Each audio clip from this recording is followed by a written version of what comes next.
నేను ఒకే విషయం మీ అందరినీ కోరుతున్నాను. పోయిన సంవత్సరం దగ్గర 6,282 టీఎంసీ నీళ్లు గోదావరి కృష్ణాలో సముద్రంలోకి వెళ్ళాయి. గోదావరిలో నీళ్లు పుష్కలంగా ఉన్నాయి. అందుకే మీరు చూసినప్పుడు నేను ఎప్పుడు కూడా గోదావరి నీళ్లు వాడుకుంటే ఎప్పుడు నేను అడ్డు చెప్పలేదు. విభజన తర్వాత కాళేశ్వరం ప్రాజెక్టు కట్టినప్పుడు గోదావరి పైన ఎన్ని ప్రాజెక్టులు కట్టినా పర్వాలేదు, మనకు నీళ్లు వస్తాయనే ఉద్దేశంతో నేను ముందుకెళ్ళాను. గడిచిన 40 సంవత్సరాల్లో 3,000 టీఎంసీ నీళ్లు గోదావరి నుంచి సముద్రం లేకపోతున్నాయి. పోలవరం ప్రాజెక్టు పూర్తవుతుంది. కృష్ణా గోదావరి అనుసంధానం జరుగుతుంది.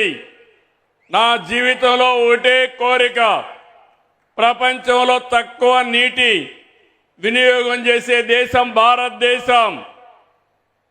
ఎన్నో సంవత్సరాలుగా పోరాడుతున్నా, ఎన్నో సంవత్సరాలుగా ప్రయత్నం చేస్తున్నా, గంగా కావేరి కలవాలి, దేశంలో నీటి సమస్య పూర్తిగా పరిష్కారం కావాలనేది నా అభీష్టమని మరొక్కసారి మీ అందరికీ విజ్ఞప్తి చేస్తున్నాను. అదే సమయంలో ఆంధ్రప్రదేశ్లో ఉండే నదులన్నీ కలపాలి. తెలంగాణలో గోదావరి నీళ్లు కూడా వాడుకోవాల్సిన అవసరం ఉంటే వాడుకోవాలి. తెలుగు రాష్ట్రాల మధ్య విద్వేషాలు కాదు, సమైక్యత అవసరం. ఒకరినొకరు అర్థం చేసుకోవాల్సిన అవసరం ఉంది. అందరం కలిసి ముందుకు పోవాల్సిన అవసరం ఉంది. ఎంతో మంది త్యాగాలు చేశారు. ఇది రాజకీయ వేదిక కాదు కాబట్టి నేను అన్ని విషయాలు మాట్లాడను. ఐక్యత వరకే ఇక్కడ మాట్లాడతాను. మిగిలిన విషయాలన్నీ బయట చెప్తాను. కానీ నా జీవితాశయం ఒకటి, నీటి విషయంలో కానీ సహకారంలో కానీ తెలుగు వారందరూ కలిసి ఉండాలి. ప్రపంచంలో ఎక్కడున్నా మనల్ని గుర్తించేది ఏకైక భాష, అది తెలుగు భాష. ఆ భాష ముందుకు పోవాలంటే, తెలుగు జాతి ప్రపంచంలో నెంబర్ 1 కావాలంటే మనకు కూడా ఐకమత్యం అవసరం అని చెప్పి మరొక్కసారి తెలియజేస్తున్నా. దేశంలో హిందీ మాట్లాడే రాష్ట్రాలకి ఎక్కువ రాష్ట్రాలుంటే ఈరోజు ఆ తర్వాత తెలుగు మాట్లాడే వాళ్ళకి మాత్రం దేశంలో 2 రాష్ట్రాలు ఉండడం మనందరికీ గౌరవం.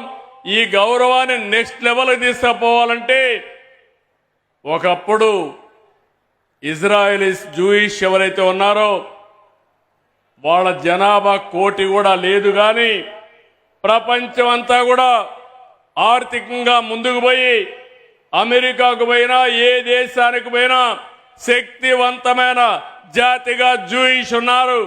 2047కి జూయిష్ను కూడా మించిపోయి నెంబర్ 1 జాతిగా తెలుగు జాతి ఉండాలనేది నా ఏకైక లక్ష్యం. అదేవిధంగా నిన్నమన్న సొంత రాష్ట్రంలో కానీ పక్క రాష్ట్రంలో కానీ నీటి వివాదాలకు సంబంధించి పదే చర్చలు జరుగుతున్నాయి. నేను ఈ వేదిక మీద నుంచి ఈ రాష్ట్రంలో ఉండి పక్క రాష్ట్రంలో రాజకీయ పార్టీలలో ఉన్న ప్రజాప్రతినిధులకు ఒక సూచన చేయదలుచుకున్నా, ఒక విజ్ఞప్తి చేయదలుచుకున్నా. మీకు పంచాయతీలు కావాలన్నా నీళ్లు కావాలన్నా అని ఎవరైనా నన్ను అడిగితే తెలంగాణ రాష్ట్రానికి నీళ్లు కావాలని నేను కోరుకుంటా. మీకు వివాదాలు కావాలన్నా, మీకు పరిష్కారం కావాలన్నా అంటే నేను పరిష్కారం కోరుకుంటా. నీళ్ల వివాదం ముసుగులో రాజకీయ ప్రయోజనం పొందాలి అని మా ప్రభుత్వం, మా పార్టీ భావించడం లేదు. 2 రాష్ట్రాల మధ్యలో ఉండే సమస్యల్ని శాశ్వతంగా పరిష్కరించాలి అని తెలంగాణ ప్రత్యేక రాష్ట్రాన్ని శ్రీమతి సోనియా గాంధీ గారు కాంగ్రెస్ పార్టీ ఇచ్చింది. కాబట్టి నీళ్ల విషయంలో వివాదాలు, నీళ్ల విషయంలో రాజకీయ లబ్ధి కోసం ఆలోచన చేయొద్దు. రాజకీయాలకు అతీతంగా మనం ఈరోజు ఆలోచన చేసుకొని పరిష్కరించుకోవాలి. ఈ పరిష్కారాలకు చర్చలు ఒక్కటే పరిష్కారము. న్యాయస్థానాల దగ్గరనో ఇతరుల దగ్గర పోయి పంచాయతీ తెంచుకునే కంటే మనమే కూర్చొని మన సమస్యల్ని సామరస్యపూర్వకంగా పరిష్కరించుకోవాలనేదే మా విధానము. పక్క రాష్ట్ర ముఖ్యమంత్రి గారికి నేను విజ్ఞప్తి చేస్తున్నా, కృష్ణా నదిలో ఉన్న మా పాలమూరు రంగారెడ్డి ఎత్తిపోతలు కావచ్చు, మా కల్వకుర్తి లిఫ్ట్ ఇరిగేషన్ కావచ్చు, మా డిండి ప్రాజెక్టు కావచ్చు, మా ఎస్ఎల్బిసి భీమా నెట్టంపాడు ప్రాజెక్టులు కావచ్చు, ఉమ్మడి రాష్ట్రంలోనే మంజూరైన ప్రాజెక్టులు, వీటి అనుమతులకు మీరు అడ్డంకి పెట్టకండి, వీటి అనుమతులకు మాకు సహకరించండి. ఉమ్మడి రాష్ట్రంలో ఉన్నప్పుడే మంజూరైన ఈ ప్రాజెక్టులకు ఆంధ్రప్రదేశ్ రాష్ట్రం నుంచి అభ్యంతరాలు రావడం వల్ల ఎన్విరాన్మెంట్ క్లియరెన్సులు కానీ సిడబ్ల్యూసి క్లియరెన్సులు తెచ్చుకోవడంతో మాకు సమస్యగా మారింది. ఇవి రాకపోవడం వల్ల మాకు రావాల్సిన బ్యాంకులో నుంచి రుణాలు కానీ కేంద్ర ప్రభుత్వం అందించాల్సిన సహాయం కానీ యాక్సిలరేటెడ్ ఇరిగేషన్ బెనిఫిషియరీ ప్రోగ్రాంలో కేంద్ర ప్రభుత్వం 60% నిధులు ఇవ్వడానికి అవకాశం ఉన్న ప్రాజెక్టులు మాకు రావడం లేదు. దాంతోని మాకు తీరని ఆర్థిక భారం మా రాష్ట్రం మీద పడుతుంది. ఇవన్నీ కూడా మీరు సహకరించండి. మీకేమైనా సమస్యలు ఉంటే కూడా మేము సానుకూలంగా ఆలోచన చేస్తాం. మేము వివాదం కోరుకోవడం లేదు. నేను మరొక్కసారి ఈ వేదిక మీద నుంచి చెప్పదలుచుకున్నా, నేను శాశ్వత పరిష్కారాన్ని కోరుకుంటున్నా. ఇది రాజకీయ ప్రయోజనం కాదు, ప్రజల ప్రయోజనము, రైతుల ప్రయోజనము, పెట్టుబడిదారుల ప్రయోజనము. ఇంతకుముందే మిత్రులు శ్రీధర్ బాబు గారు వస్తూ చెప్తున్నారు, మనం డేటా సెంటర్స్ని అత్యధికంగా ఈ ప్రాంతంలో అడుగుతా ఉన్నారు. డేటా సెంటర్స్ని ఇక్కడ పెట్టాలి అని అంటే విద్యుత్తుతో పాటు నీరు కూడా అవసరము అని. మరి కృష్ణానది నుంచి నీటిని తరలించాలన్నా యాదాద్రి పవర్ ప్రాజెక్టు నుంచి మనము పవర్ కనెక్షన్స్ తీసుకోవాలన్నా ఈరోజు తెలంగాణ రాష్ట్రానికి పోర్టు లేదు. దేశంలో ఏకైక రాష్ట్రం పోర్టు లేని రాష్ట్రం తెలంగాణ రాష్ట్రం. మరి ఈరోజు పోర్ట్ కనెక్టివిటీ ఉంటేనే మ్యానుఫ్యాక్చరింగ్ యూనిట్ ఇండస్ట్రీస్ వస్తాయి. దానికి అందుకే మచిలీపట్నం పోర్ట్కి డైరెక్ట్గా భారత్ ఫ్యూచర్ సిటీ నుంచి 12 lane express highway with controlled access with railway కనెక్టివిటీతో ఈరోజు కేంద్ర ప్రభుత్వం నుంచి మనం అనుమతులు అడిగినాం. ఇలాంటి అభివృద్ధి జరగాలంటే పక్క రాష్ట్రంతో కూడా మనకు సయోధ్య ఉండాలి, పక్క రాష్ట్ర సహకారం కూడా ఉండాలి. పక్క రాష్ట్ర సహకారం లేకుండా, సయోధ్య లేకుండా మచిలీపట్నం పోర్టు కానీ కృష్ణపట్నం పోర్టు కానీ పోర్ట్ కనెక్టివిటీ తెలంగాణ రాష్ట్రానికి రాదు. తెలంగాణ రాష్ట్రానికి పోర్ట్ కనెక్టివిటీ రావాలంటే పక్క రాష్ట్ర సహకారం ఉండాలి. అదేవిధంగా పక్క రాష్ట్రానికి కూడా అమరావతి అభివృద్ధి చెందాలంటే హైదరాబాద్ సహకారం ఉండాలి. నగరం అభివృద్ధి జరగాలంటే భవనాలు కడితే సరిపోదు. భవనాలలో వచ్చే పరిశ్రమలు, సాంకేతిక నైపుణ్యం ఉన్న సిబ్బంది కూడా అవసరం.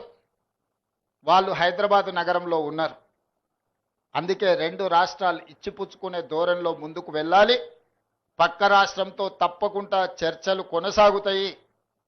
పక్క రాష్ట్రాలతో వివాదాలు పెట్టుకోవాలన్న ఆలోచన మాకు లేదు. అది కర్ణాటక అయినా, మహారాష్ట్ర అయినా, ఆంధ్రప్రదేశ్ అయినా, తమిళనాడు అయినా, పక్కనుండే రాష్ట్రాలతో వివాదాలు మేము కోరుకోవడం లేదు. పక్కనున్న రాష్ట్రాలతో ఉన్న సమస్యల్ని చర్చల ద్వారా శాశ్వతంగా పరిష్కరించాలని కోరుకుంటున్నాము. పక్క రాష్ట్రాలను కూడా ఒక అడుగు ముందుకు వేయండి. మీరు సానుకూలంగా ఒక అడుగు ముందుకు వేస్తే 10 అడుగులు ముందుకు వేసే తత్వం తెలంగాణ ప్రజలలో, తెలంగాణ రక్తంలో ఉన్నది. సంపూర్ణంగా మేము సమస్యల పరిష్కారం కోసం ముందుకు వస్తామని తెలియజేస్తూ మరొక్కసారి పరిశ్రమ స్థాపించిన యంగ్ ఎంటర్ప్రినర్స్ని ఈరోజు నేను మనస్ఫూర్తిగా అభినందిస్తున్నా. ప్రభుత్వం వైపు నుంచి సంపూర్ణమైన సహకారం ఉంటుంది. రేపటి భవిష్యత్ నగరమే భారత్ ఫ్యూచర్ సిటీ. రంగారెడ్డి జిల్లా మహేశ్వరం రాజేంద్రనగర్ ప్రాంతంలో ఒక అద్భుతమైన నగరం రాబోతుంది. రేపటి భవిష్యత్తులో ప్రతిష్టగా, గొప్పగా, ఇప్పుడున్న దాంట్లో మీరు ఎక్కడుంటారంటే జూబ్లీ హిల్స్లో ఉంటున్నామని పెద్ద పెద్ద వాళ్ళు చెప్పుకుంటుంటారు. అదొక స్టేటస్ సింబల్ లాగా రాబోయే 10 ఇయర్స్లో భారత్ ఫ్యూచర్ సిటీలో ఉంటున్నాం అని చెప్పుకోవడం ఒక స్టేటస్ సింబల్గా మారుతుంది. ఈ ప్రాంతంలో ఉన్న రైతులకు అగ్వకు సగ్వకు భూములు అమ్ముకోకండి. మీ భూముల విలువ తొందరలోనే పెరుగుతుంది. అదే సమయంలో అభివృద్ధి కూడా సహకరించండి. అభివృద్ధికి సహకరించకపోతే ఈ ప్రాంతంలో అభివృద్ధి రాదు. అభివృద్ధి రాకపోతే మీ భూముల విలువ, మీ ఆస్తుల విలువ పెరగదు. అభివృద్ధికి సహకరించండి.